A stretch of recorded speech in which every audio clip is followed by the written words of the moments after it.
Bismillahirrahmanirrahim. Okey, kita sambung peperiksaan asas takaful TBE bahagian A untuk bab 7 takaful perubatan dan kesihatan. Okey. Kita akan tengok apakah itu dalam takaful perubatan dan kesihatan ni ada apa. Okey. Pertama sekali jenis dia lah dia ada dua iaitu sijil ganti rugi. Iaitu ganti rugi ni kita panggil reimbursement. Ini adalah jenis plan perubatan yang memberikan pampasan kepada peserta untuk kos perubatan yang relevan, yang ditanggung. Okey, takaful perubatan dan kesihatan ni dia adalah benefit yang berkait dengan medical.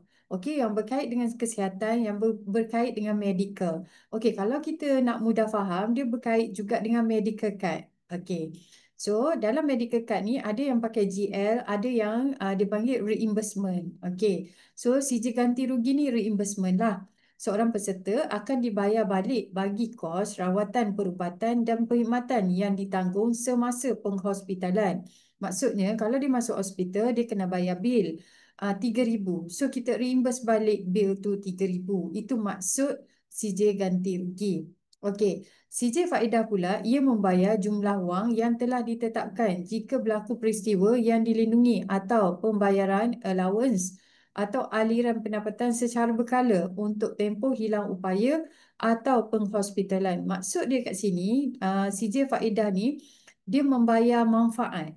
Okey, CJ faedah termasuklah plan faedah tunai penghospitalan, iaitu kita panggil allowance hospital ataupun kita panggil takaful penyakit kritikal. Okey, tabung penyakit kritikal. Yang ini di bawah takaful kesihatan, kan? Takaful kesihatan dan perubatan, namun di bawah manfaat sijil. Manfaat sijil atau faedah sijil. Okey. Pelan takaful perubatan dan kesihatan adalah pelan takaful yang meliputi kos perubatan yang timbul akibat penyakit, hilang upaya atau kemalangan. Okey, dia cover untuk perkara yang berkait dengan penyakit, hilang upaya atau juga kemalangan. Okey, so kita pergi seterusnya. Okey, jenis-jenis perlindungan ni apakah yang di cover? Okey, perlindungan yang di cover atau manfaat yang dilindungi itu termasuk plan takaful, hospital dan pembedahan. Okey, plan takaful, hospital dan pembedahan ni macam medical card lah. Okey, yang kedua faedah pendapatan hospital. Yang ini faedah pendapatan hospital ni seperti allowance hospital. Okey, penyakit kritikal ni adalah yang melindungi untuk pampasan penyakit kritikal. Okey, takaful pendapatan hilang upaya ni untuk perkara yang berkaitan dengan TPD, Total Permanent Disability ataupun hilang upaya kekal. Okey, baik. Itu antara jenis-jenis perlindungan dia lah. Okey, so kita pergi kepada seterusnya. Okey, jenis-jenis plan hospital dan pembedahan. Kita pergi perincian dia lah kan. Okey, plan hospital dan pembedahan ni menyediakan pampasan bagi kos perubatan yang ditanggung oleh pemilik sijil bagi rawatan perubatan disebabkan oleh penyakit, kekurangan kesihatan, penyakit ataupun kecederaan. Maksudnya, kat sini, kalau hospital dan pembedahan ni, dia kita bolehlah mudah nak faham medical card. Kita mudah nak faham dia seperti kemudahan medical card. Okey, tujuan dia adalah untuk kemasukan hospital dan juga untuk pembedahan. So itu yang dimaksudkan dengan plan hospital dan pembedahan. Ini jenis benefit yang dilindungi. Manfaat apa dilindungi? Inilah dia. Okey, seterusnya. Secara umum, manfaat yang disediakan oleh plan takaful hospital dan pembedahan. Maksudnya medical card tadi kita mudah nak faham medical card ni apa, dia melindungi apa. Okey. Dia melindungi dari segi dia bayarkan apa ni dia melindungi untuk manfaat seperti bilik dan penjagaan hospital, room and board, unit penjagaan intensif ICU, peralatan dan perkhidmatan hospital. Maksudnya bila kita warded tu ada perkara-perkara yang berkait dengan support, yang nak buat rawatan dan sebagainya. Semua tu masuk dalam bil. Yuran-yuran pembedahan, bilik pembedahan, semua yang dinyatakan dalam ni seperti doktor datang melawat dekat hospital, so dia charge ujian diagnostik, konsultansi pra hospital pun kita cover juga. Maksudnya before dia masuk hospital, pre and pra. Uh, post, pra and post, gitu. Rawatan pasca yang follow up, follow through pun boleh. Rawatan kecemasan luar pesakit. Kalau misalnya accident untuk outpatient pun kita cover berserta dengan yuran ambulans pun kita cover juga. Okey, beberapa plan mungkin diperluas untuk mencakup hal berikut. Maksudnya dekat sini plan untuk medical card ni boleh juga ditambah manfaat lain dalam tu. Okey, contoh dia akan add company akan add beberapa benefit yang lain untuk nampak dia lebih menarik ataupun lebih memberi orang kata manfaat lah kepada klien. Okey, dia ada masukkan juga allowance tunai hospital, maksudnya masuk hospital kerajaan kita bayar satu hari berapa. Yang itu pun ada. Rawatan kanser kadang-kadang dia masukkan juga untuk perkara yang berkaitan dengan operation, konsultansi harian luar pesakit, so dialisis, pemindahan organ, gitu. So yang ini plan ni dia maksud diperluas ni maksudnya plan asal dia tambah lagi benefit-benefit kecil lagi dalam tu.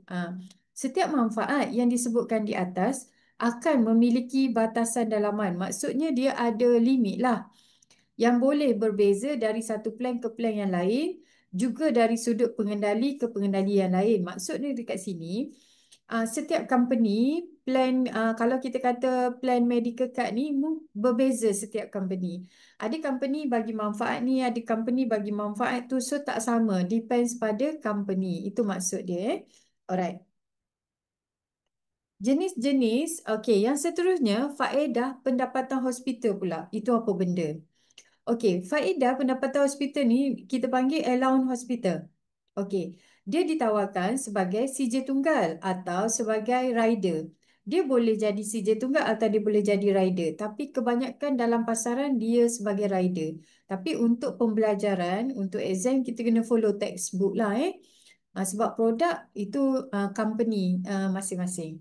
Okey, dia ditawarkan sebagai penambahan ataupun rider tambahan pada takaful keluarga, life takaful atau takaful perubatan dan kesihatan ataupun dalam medical card. Okey.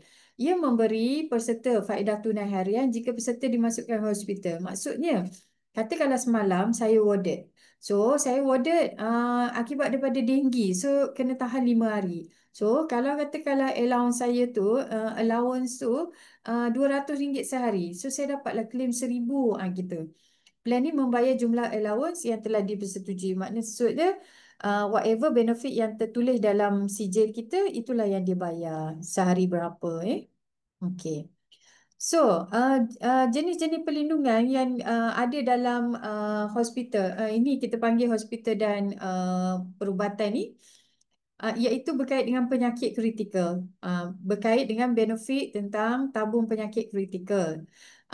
Untuk penyakit kritikal ni dia bayar macam mana? Okey, dia memberi faedah jumlah sekaligus jika orang yang dilindungi didapati menghidapi salah satu daripada penyakit yang dinyatakan dalam sijil. Ada 36 jenis yang telah dipersetujui oleh Bank Negara, ditetapkan oleh Bank Negara, ada 36 jenis. Kalau didiagnos salah satu daripada 36 tu tadi, so pampasan akan dibayar. Okey, pampasan akan dibayar mengikut jumlah benefit yang diambil dalam polisi dia. Setiap orang berbeza-beza. Contoh, penyakit berkaitan wanita seperti kanser payudara atau kanser ovarian. Ada untuk penyakit kritikal ni, ni kita tadi tu dia bayar pampasan tu mengikut benefit dalam polisi.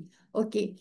Tambahan dia dekat sini, ada untuk penyakit-penyakit tertentu dia ada clause tambahan. Contoh, kalau dia kata okey untuk kanser wanita, dia ada rider tambahan dekat situ. Dia bagi spesifik untuk kanser wanita sekian-sekian, dia boleh claim untuk early stage, contoh kan.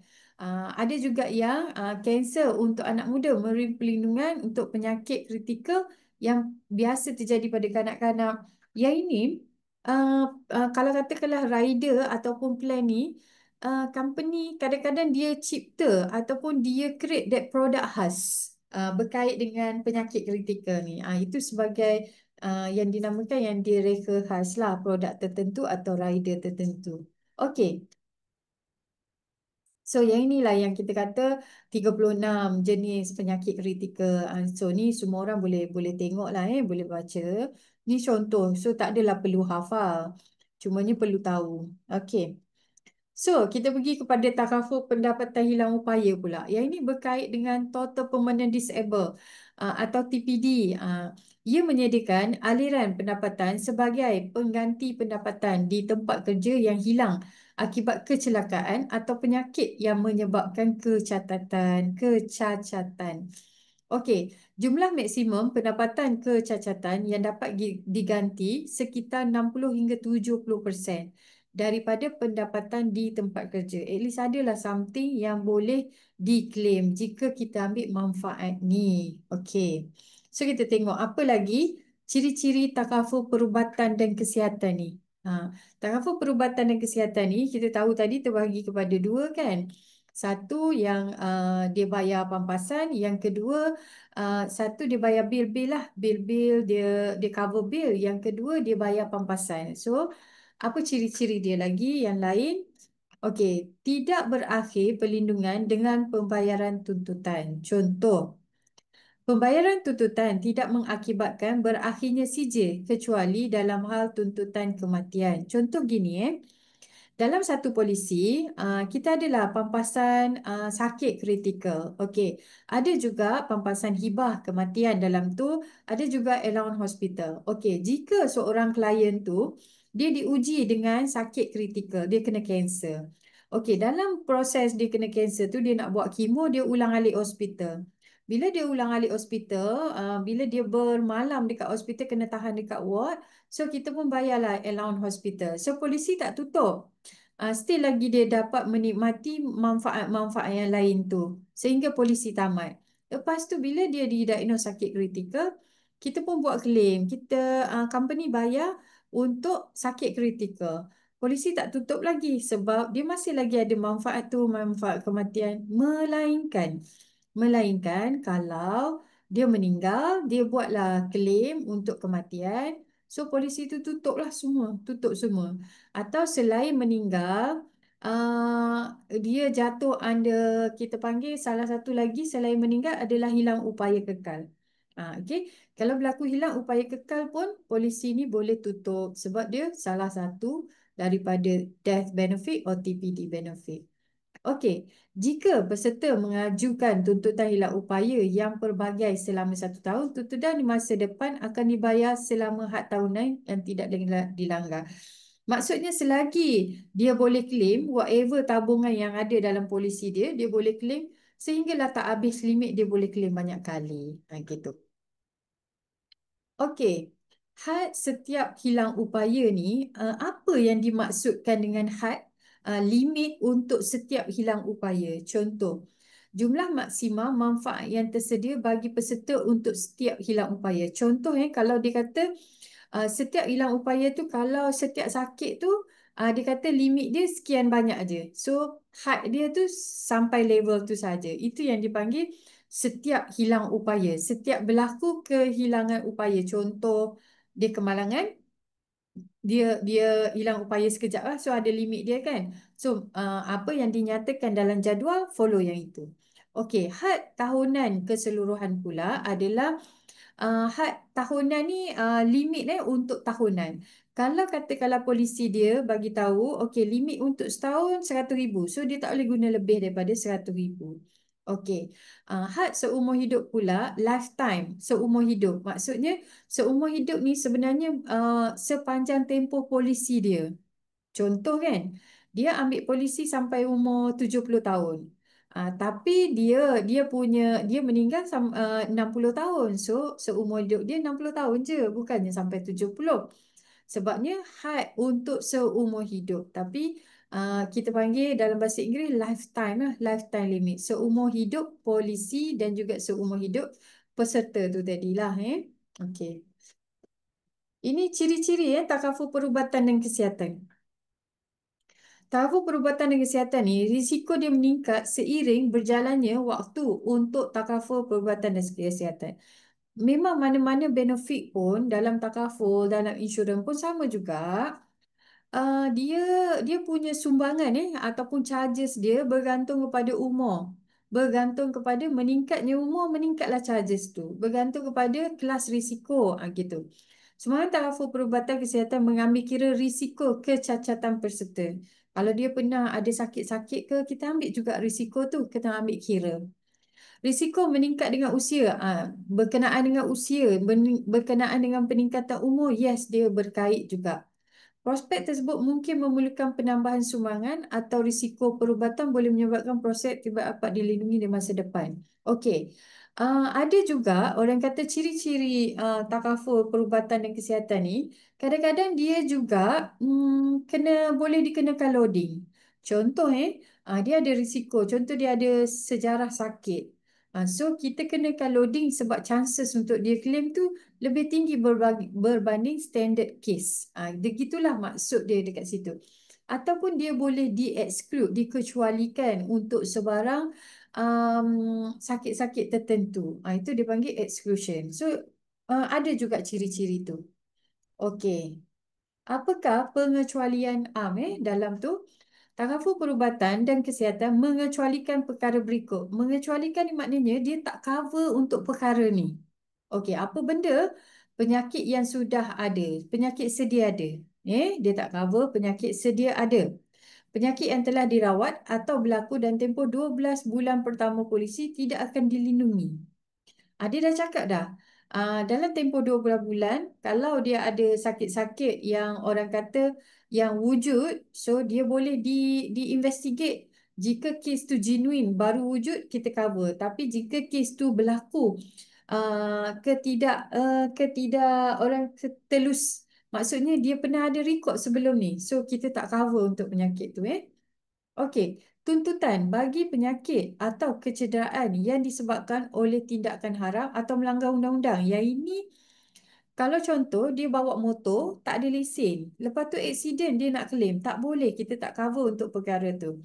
Kehamilan atau bersalin, sama juga kita tak cover untuk berkait dengan kehamilan atau bersalin, termasuklah keguguran dan sebagainya. Okey, penyakit kelamin, jangkitan, parasit semua tak boleh. Pembunuhan atau serangan fizikal kita tak cover juga. Pembedahan kosmetik ataupun plastik pun sama, kita tak cover. Okey. Penamatan takaful perubatan dan kesihatan. Okey, apakah yang dikatakan dengan penamatan ni? Surrender ke stok polisi dan sebagainya ataupun stok benefit tu? Penggunaan sepenuhnya had tahunan atau had seumur hidup yang ditetapkan dalam CJ. Contoh, CJ takaful kita tu boleh tamat jika kita dah fully utilize. Kita dah guna semua dah maksimal limit dia tu, dia boleh jadi tutup, dia boleh jadi tamat. Okey.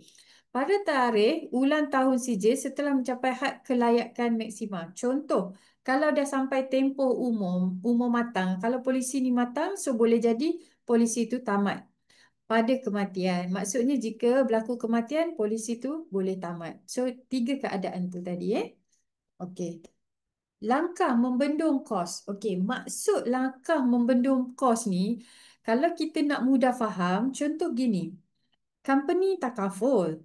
Dia ni collect duit pencarum. Iaitu klien-klien ni dia letak dalam satu tabung. Tabung yang digunakan untuk membayar claim. Okey, tabung ni adalah tabung orang ramai. Tabung orang yang menjadi ahli dalam takaful yang menyumbang tiap-tiap bulan ataupun setahun. Yang menyumbang. Maknanya kalau you all ada polisi dengan takaful, you adalah ahli dia. Jadi, sebagai pemegang amanah, takaful company ni dia memegang amanah klien. Dia jaga amanah tu agar tabung tu tak digunakan sembrono. Sewenang-wenang je orang nak claim. Jadi takaful, pihak takaful, company takaful dia kena buat langkah macam mana nak bendung ni agar tak berlaku terlebih guna, terlebih claim. So inilah maksud langkah-langkah pembendungan. Dia bendung. Apa dia? Kos penjagaan kesihatan Malaysia ni meningkat, mahal kan? Kalau orang ambil takaful je, charges dia lain. Bayar cash, charges dia lain. Okey. Pelbagai kaedah telah diperkenalkan oleh pengendali takaful. Okey, jadi pihak takaful ni dia nak jaga tabung tu. Jadi dia buatlah beberapa perkara. Apa dia? Okey, so kita tengok. Dia letakkan had dalaman. Had dalaman ni dia letakkan had untuk satu-satu perkara tu. Kalau kita tengok jadual, dia ada limit dia. Jadi dia letak limit supaya tak over guna melebihi limit tu. Gitu kan? Okey, kalau limit 20,000, dia boleh guna up to 20,000. Lepas tu dia kena bayar sendiri. Sebab kita tak nak tabung kita burst. Okey. Mana ini bergantung kepada setiap company lah atas budi bicara company dia nak letak berapa untuk limit-limit tu. Okey, jadual prosedur pembedahan ini merangkumi senarai prosedur pembedahan yang telah dikhususkan dilindungi oleh CJ. Ia membataskan risiko yang dihadapi. Okey, kadang-kadang mereka letak, okey, prosedur ni kita cover, prosedur ni kita tak cover. Benda tu semua ada dalam buku polisi. Maknanya kita kena baca buku polisi tu, kita ni di cover apa, benda apa yang tak di cover. Baca betul-betul sebab setiap orang tak sama. Kalau dia ambil company berbeza, beza polisi dia. Kalau dia ambil produk berbeza, dia, walaupun satu company yang sama tapi produk berbeza, lain pula terms and condition dia, clause dia lain. Gitu Okey, seterusnya nombor 3. Tempoh maksima pampasan. Maksudnya tempoh maksimum di mana sijil akan melindungi peserta untuk sebarang perkhidmatan perubatan atau rawatan. Contohnya, dia kata kalau untuk follow up 30 hari saja. So kita kena follow lah 30 hari je. Kalau lepas 30 hari, kalau follow up bayar sendiri dah. Sebab dia dah letak limit dah kat situ dalam jadual yang polisi kita. Okey, takaful bersama. Takaful bersama pula ni tujuan nak bendung kos supaya tak banyak guna. Iaitu benda ni penting tau. Takaful bersama, bayaran bersama ni ada soalan dalam exam. Okey, takaful bersama jumlah yang perlu dibayar oleh peserta secara peribadi sebelum pengendali takaful membayar jumlah yang tinggal bagi satu penerimaan hospital, lawatan atau perkhidmatan tertentu. Okey, yang ini ni katakanlah takaful bersama, bayaran bersamalah oleh peserta, oleh klien sebelum pengendali takaful membayar jumlah yang tinggal. Contoh, kalau dia kata, okey, dia kena bayar RM500. Okey, dia kena bayar RM500. Jadi, semasa warded, pihak hospital akan minta RM500 sebelum dia buat apa-apa prosedur. Sebelum dia masuk ward, sebelum dia operation, okey, you punya sijil ni you kena bayar 500. Maka klien tu kena letak 500. Okey, dia tak tahu lagi bil dia berapa ni. Okey, bila dah settle semua, bil dia 5,000. 5,000 tadi, pihak klien dah bayar 500. Pihak takaful akan bayar the balance, iaitu 4,500. Gitu Okey. Bayaran bersama adalah jumlah tetap yang dibayar oleh peserta untuk perkhidmatan perubatan yang dilindungi. Sorry, saya tambah sikit dekat takaful bersama ni. Takaful bersama ni kadang-kadang dia bagi dalam bentuk persen. Contoh, dia kata polisi takaful encik yang encik ambil ni, encik kena bayar 10% daripada bil, keseluruhan bil. Mungkin tadi dia kata kalau dia ada yang letak 500 saja, ada yang letak 10%, gitu kan. So, takaful bersama ni dia banyak menggunakan percentage, iaitu dia kata 10% ke 20% ke macam tu. Contoh, kalau bil 5,000, 10% 500. So klien bayar 500, company bayar 4,500. Kalau dia kata patient kena bayar 20%, so patient kena bayar daripada jumlah bil 20%, balance company takaful bayar. So, jadi takaful bersama ni adalah bayaran bersama.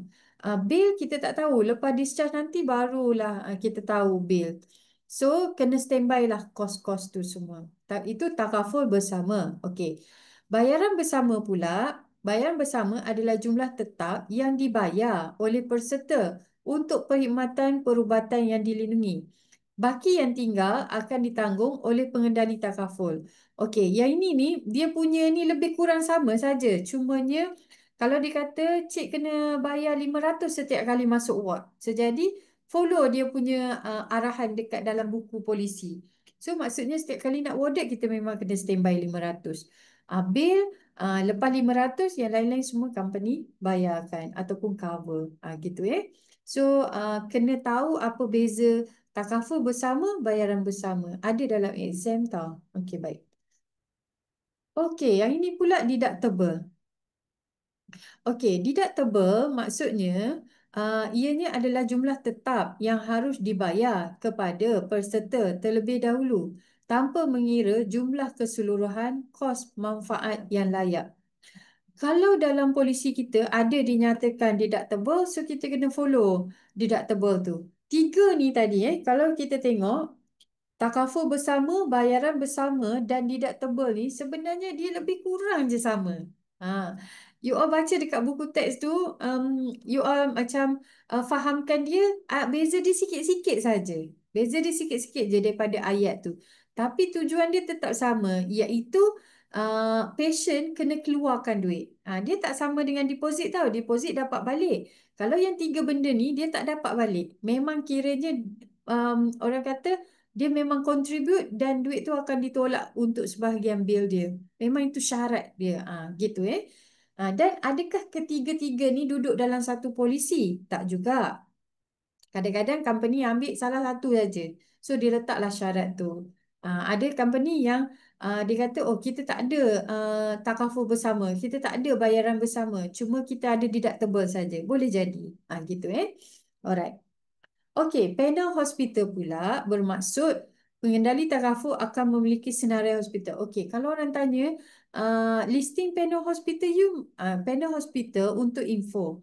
Semua hospital private di Malaysia kebanyakannya adalah panel untuk insurans dan takaful. Kebanyakan sebab kita menggunakan panel hospital Malaysia. Okey, hospital di Malaysia, kalau mereka ni tak jadikan takaful company sebagai dia punya kemudahan untuk pembayaran, siapa nak pergi hospital tu? Sebab orang tidak akan guna cash untuk masuk hospital. Dia mesti akan guna takaful atau insurans. So, pastinya hospital tu akan menjadi panel untuk insurance company. So, itu dia Okey. So, kita pergi kepada seterusnya. Okey, kemasukan ke hospital tanpa tunai ni apa maksud dia? Kemasukan peserta ke hospital panel biasanya dipermudahkan dengan pengeluaran surat jaminan, iaitu guarantee letter.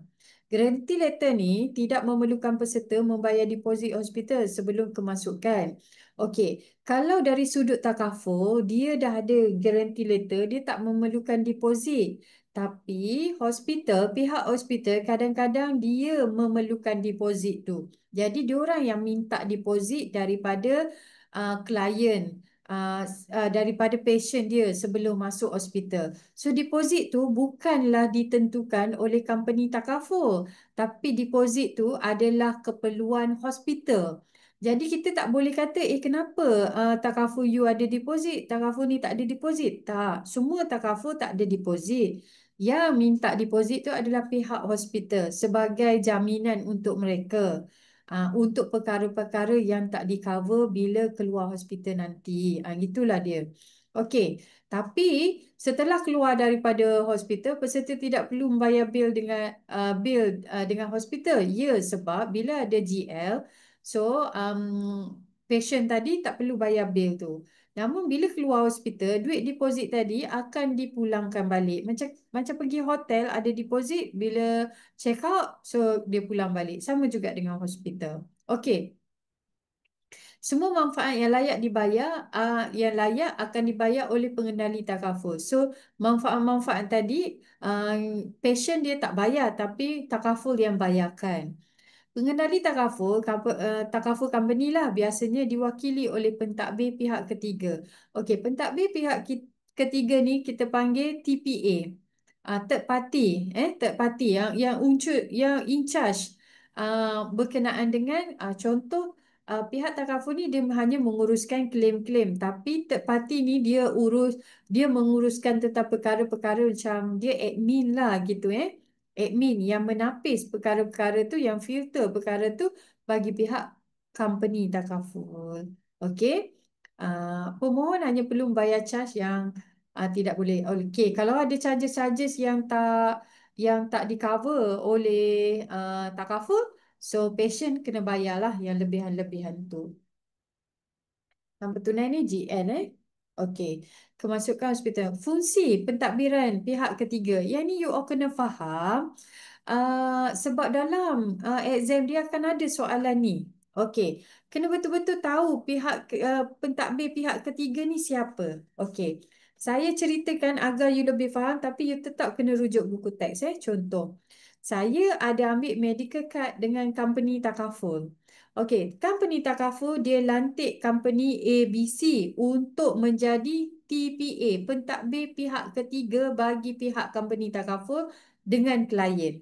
So, maksudnya sebarang GL akan dimohon oleh hospital dengan company pentadbir pihak ketiga ni. Pihak hospital dia tak direct dengan takaful company. Namun ada satu dua company di Malaysia yang mana mereka tak melantik pihak ketiga, mereka uruskan sendiri. Mereka ada department tu sendiri yang mana mereka buat secara internal. Ada juga. Gitulah. Maksudnya urus sendiri, ambil staff sendiri, urus benda tu, ataupun you lantik memang profesional yang dalam bidang tu, pihak ketiga yang memang dia punya pemfokusan tentang mengurus dan mentadbir kemasukan dan bil-bil hospital, so kita upah dia. Gitu, tu maksud pentadbir pihak ketiga. Maksudnya takaful ikhlas, pentadbir pihak ketiga, klien. So klien kalau apa-apa urusan berurusan dengan hospital, nak masuk ward, pihak hospital akan berurusan dengan third party ni, third party ni akan berurusan dengan takaful ikhlas. Begitulah dia punya kisahnya. Okey. Perkhidmatan tanpa tunai memastikan bahawa jika peserta berada di hospital yang disenaraikan oleh pengendali takaful, panel lah bil tersebut dibayar secara terus oleh pengendali takaful dan peserta tidak perlu. Okey, perkhidmatan tanpa tunai lah. Okey, penyelesaian tuntutan. Okey, claim. Pentadbiran pihak ketiga akan menguruskan claim. Maksudnya TPA tadi dia akan bantu buatkan claim, uruskan claim. Agent ke patient ke deal dengan dia, dia yang akan uruskan claim tu. Daripada claim tu kita dah beritahu claim atas dasar orang kata prosesan dia, atas dasar nasihat, atas dasar dia cepat atau lambat.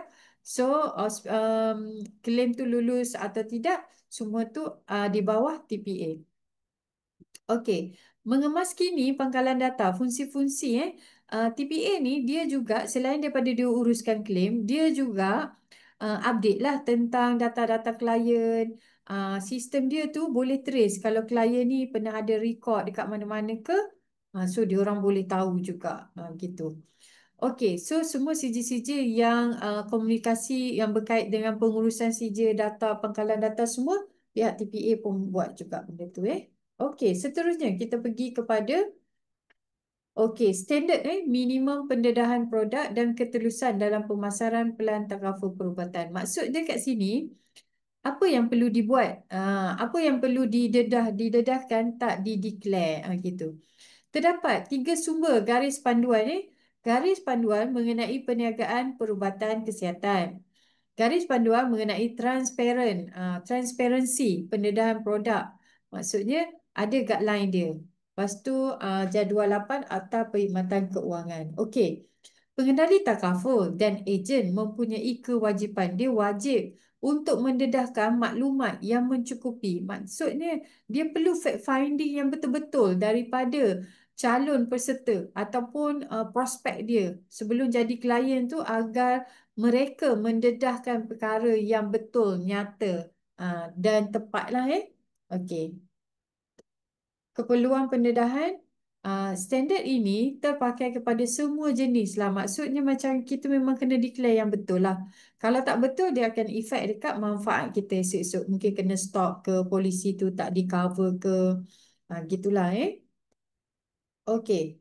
Pengendali taraful, ya ini apa lagi keperluan? Kenapa nak kena dedahkan? Dia berkait dengan orang kata tadilah, kalau misalnya tak tepat boleh efek balik kat klien. Okey, seterusnya apa lagi? Pengendali taraful dan perantara perlu memberikan maklumat yang mencukupi. Ini samalah benda yang sama. Pendedahan penting lain, tempoh penenangan, tempoh bertenang, peruntukan perkongsian kos, implikasi menukar dari satu plan ke plan, pendedahan penting lain mengenai rancangan taraful perubatan seperti berikut. Maksudnya, bila kita, sebelum kita nak suruh klien ambil apa-apa, kita pun kena telus dalam sebagai ejen, sebagai perantara kena telus beritahu dekat klien. Klien telus declaration, kita telus dalam presentation. So dia balik kepada etika dan jaga amanah. Okey. Yang ini berkait dengan takaful, perubatan kesihatan berkelompok pula. Tadi individu, yang ini berkelompok. Berkelompok ni maksudnya macam mana? Selalunya plan ni dibuat oleh majikan untuk pekerja dia. Okey, satu plan takaful perubatan dan kesihatan berkelompok kumpulan adalah serupa dengan liputan pelan perubatan dan kesihatan individu. Dia sama je. Cuma kalau individu kita mohon sendiri untuk diri kita, kita mohon untuk untuk pasangan kita, untuk anak kita, kita yang mohon. Tapi dalam konteks berkelompok ni majikan yang mohon. Okey, manfaat, hak dan kewajipan peserta terkandung dalam polisi induk, iaitu master polisi dipegang oleh company. Biasanya merupakan perlindungan yang ditaja oleh majikan. Inilah majikan lah, selagi kita bekerja kat situ, dia bagilah manfaat ni. Sebagai sebahagian daripada ganjaran lah untuk kita bekerja dengan majikan tu, contoh. Ni benefit lah, employment benefit kan. Okey, semua pekerja atau ahli yang layak dalam sebuah persatuan, dalam company, gitulah kan. So ini dia berkait dengan berkelompok tadilah. Okey, selalunya master polisi tu dipegang oleh pihak company. Company yang membayar, yang mendapat benefit adalah pekerja. Okey. Tapi dari segi dia punya pengurusan semua, tadi itu sama je. Kena proses melalui, kena dapatkan GL sebelum masuk hospital. Semua tu kena follow je, sama seperti yang individu. Okey, plan takaful, perubatan dan kesihatan berkelompok. Dia plan untuk kumpulan lah. Ya, yang mana sumbangan asas tu dibayar oleh majikan. Ini uh, Okey, kalau berkelompok ni, contoh ada orang tanya, dalam satu company ada orang muda, ada orang tua, orang yang senior. Dalam satu company juga ada orang yang dah ada sakit, ada orang yang sihat. So jadi, kalau individu dia ambil kira kesihatan, tapi kalau company dia tak kisah, dia ambil je semua, walaupun staff tu dah ada sakit, dia cover juga semua, tapi dia ada limit. Dia ada limit yang ditetapkan, yang dibolehkan. Okey, maksudnya sekurang-kurangnya 75% tu daripada ahli kumpulan yang layak, di mana sumbangan tu boleh disubsidikan kepada ahli yang tak layak. Sepatutnya kalau dah ada sakit tak layak. Tapi dia ambil prorate lah. Sebab tu boleh. Tapi kalau individu ada sakit, memang susah nak lulus. Tu beza dia kalau berkelompok. Because ini ilmu lah. Kalau orang kata, saya ada sakit jantung tapi company cover je. Contoh kan. Yang itu ya, kalau dia ambil berkelompok ataupun grup memanglah boleh. Kalau individu tak boleh. Okey, seterusnya. Okey, berkaitan dengan berkelompok tadi, okey, 4 pilihan pembaharuan untuk takaful perubatan dan kesihatan kumpulan berkelompok. Tidak boleh dibatalkan dan dijamin boleh diperbaharui. Maksudnya, sijil tersebut tidak boleh dibatalkan. Terma dan kontrak tidak boleh diubah tanpa persetujuan peserta, iaitu majikan. Sumbangan tidak dapat diubah selama peserta terus membayar sumbangan. Maksudnya, kita, sebagai pekerja, dia tak boleh buat apa-apa. Sebab sijil tu dimiliki oleh majikan. Whatever yang majikan tetapkan, follow je yang tu. Kalau dia dah tak bekerja, dia nak batalkan. Tak boleh. Majikan tetap membayar selama tempoh. Kalau setahun, setahun lah. Tak ada refund-refund. Dia kira prorate lah pada semua. Dijamin boleh diperbarui. Selama sumbangan dibayar pada CJ, pengenali taraful berkewajipan. Maksudnya, selagi company bayar, dapatlah benefit dan dia boleh renew lagi untuk next. Boleh diperbaharui. Diperbaharui ni renew secara syarat. CJ boleh diperbaharui dengan syarat. Contoh gini, jika company tu dia ambil dengan sesebuah company taraful, tiba-tiba claim ni terlalu banyak. Jadi company taraful boleh letak syarat. Untuk renew dengan kita boleh ada syarat dia sekian, sekian, sekian. Atau harga dia jadi sekian, sekian, sekian. Boleh diperbarui secara pilihan pula.